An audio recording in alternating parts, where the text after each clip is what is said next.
बिस्मिल्लाहिर्रहमानिर्रहीम। 20th of अगस्त 2026 को हमारी मजलिस शूरा यानी पार्लियामेंट ने defence forces of Pakistan act 2026 पास किया। ये एक्ट प्राइमरीली लास्ट एपिसोड में हमने जो 27th अमेंडमेंट की आर्म्ड फोर्सेज से रिलेटेड प्रोविजंस को डिस्कस किया था, उनको ऑपरेशनलाइज करता है, उनको प्रैक्टिकल इफेक्ट देता है। जैसे हमने लास्ट एपिसोड में डिस्कस किया कि 27th अमेंडमेंट में सीडीएफ यानी चीफ ऑफ डिफेंस फोर्सेस का ऑफिस क्रिएट किया गया, जिसका प्राइमरी स्पिरिट पाकिस्तान की तीनों आर्म फोर्सेस में यूनिटी ऑफ कमांड एस्टेब्लिश करना था।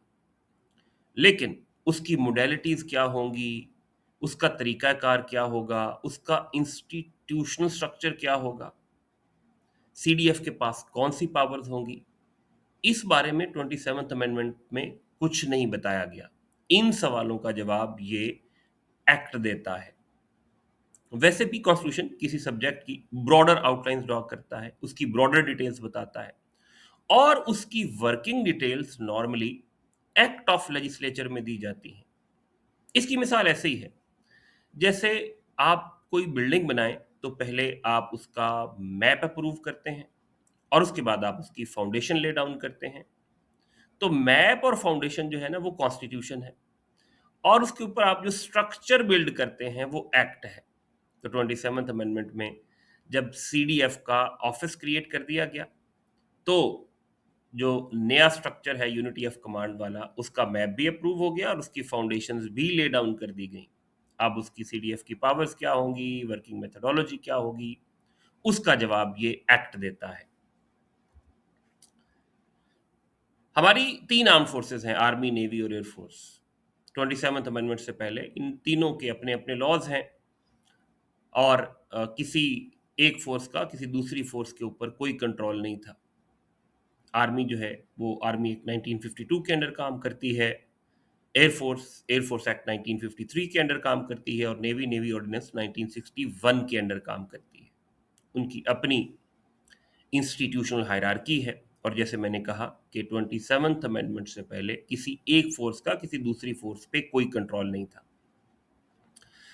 1976 में जो chairman joint chiefs of staff committee का ऑफिस क्रिएट किया गया था, उसका पर्पस इन तीनों फोर्सेस के दरमियान कोऑर्डिनेशन को प्रमोट करना था।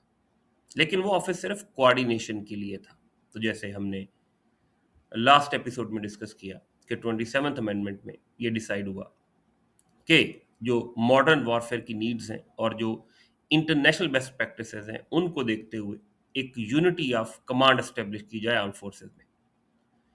तो ये लॉ जो है, defence forces of Pakistan act 2026, ये उसकी ऑपरेशन डिटेल्स देता है, और इस लॉ का ओवरराइडिंग इफेक्ट है। क्या मतलब कि अगर पाकिस्तान के किसी भी दूसरे लॉ की कोई प्रोविजन इस लॉ की किसी प्रोविजन के अगेंस्ट होगी, तो ये लॉ प्रीवेल करेगा। ये नहीं कि वो दूसरा लॉ इनवैलिड हो जाएगा, लेकिन to the extent of conflict. और स्पेशली चार लॉज का जिक्र किया गया है: Pakistan army act 1952, Pakistan air force act 1953, Pakistan navy ordinance 1961 और कंटोनमेंट एक्ट 1924। ये जो कंटोनमेंट एरियाज हैं पाकिस्तान में, जो कंटोनमेंट एक्ट 1924 है, ये उनमें जो लोकल गवर्नमेंट है, ये उनका जो गवर्नेंस सिस्टम है, उसके बारे में बताता है। उसके बाद इस लॉ की अगली जो इंपॉर्टेंट प्रोविजन है, वो है establishment of defence forces headquarter. तीनों फोर्सेस के अपने अपने हेडक्वार्टर्स हैं, तो अब उसके ऊपर एक डिफेंस फोर्सेस हेडक्वार्टर एस्टेब्लिश कर दिया गया है। ऑब्वियसली यूनिटी ऑफ कमांड को एक्सरसाइज करने के लिए, ऑपरेशनलाइज करने के लिए किसी इंस्टीट्यूशनल फ्रेमवर्क की जरूरत होगी, तो that has been established under this defence forces headquarter. और ये कह दिया गया इस लॉ में कि जो डिफेंस फोर्सेस हेडक्वार्टर है, ये चीफ ऑफ डिफेंस फोर्सेस की कमांड में होगा, उनकी अथॉरिटी में होगा। और जो सीडीएफ है वो प्राइम मिनिस्टर के प्रिंसिपल मिलिट्री एडवाइजर होंगे ऑन डिफेंस, नेशनल सिक्योरिटी और आर्म्ड फोर्सेस। और इस यूनिटी ऑफ कमांड को ऑपरेशनलाइज करने की, इन तीनों फोर्सेस को इंटीग्रेट करने की, और जो कॉन्स्टिट्यूशन की 27th अमेंडमेंट है और ये जो लॉ है, उसके स्पिरिट को अचीव करने की जिम्मेदारी भी चीफ ऑफ डिफेंस फोर्सेस की होगी।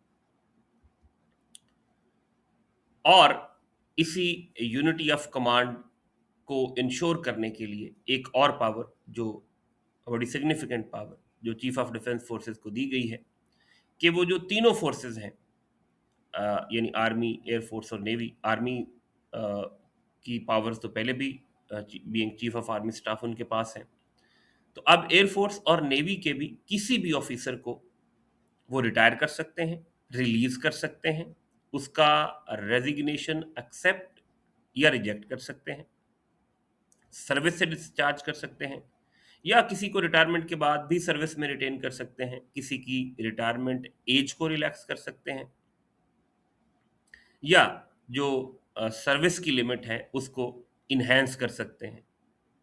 लेकिन ये पावर जो है, ये जो दूसरी दो फोर्सेस हैं, यानी एयरफोर्स और नेवी, उनके चीफ्स के लिए नहीं है, क्योंकि उनकी अपॉइंटमेंट जो है वो कॉन्स्टिट्यूशन के आर्टिकल 243 के तहत होती है। तो जो एक्ट है वो किसी कॉन्स्टिट्यूशनल प्रोविजन को ओवरराइड नहीं कर सकता। तो इसका मतलब ये हुआ, एग्जाम्पल से अगर मैं आपको बताऊं, तो ये जो पावर्स हैं, रिटायर, रिलीज, डिस्चार्ज और रिटेन इन सर्विस करने वाली, वो CDF chief of air staff पे तो एक्सरसाइज नहीं कर सकते, लेकिन उसके नीचे जितने भी ऑफिसर्स हैं उन पे एक्सरसाइज कर सकते हैं। And same goes for the navy. तो ये थी provisions defence forces of Pakistan act 2026 की। तो अब अगली जो हमारी एपिसोड होगी उसमें हम 27th अमेंडमेंट का क्रिटिकल एनालिसिस करेंगे। आज के लिए इतना ही। अल्लाह हाफिज।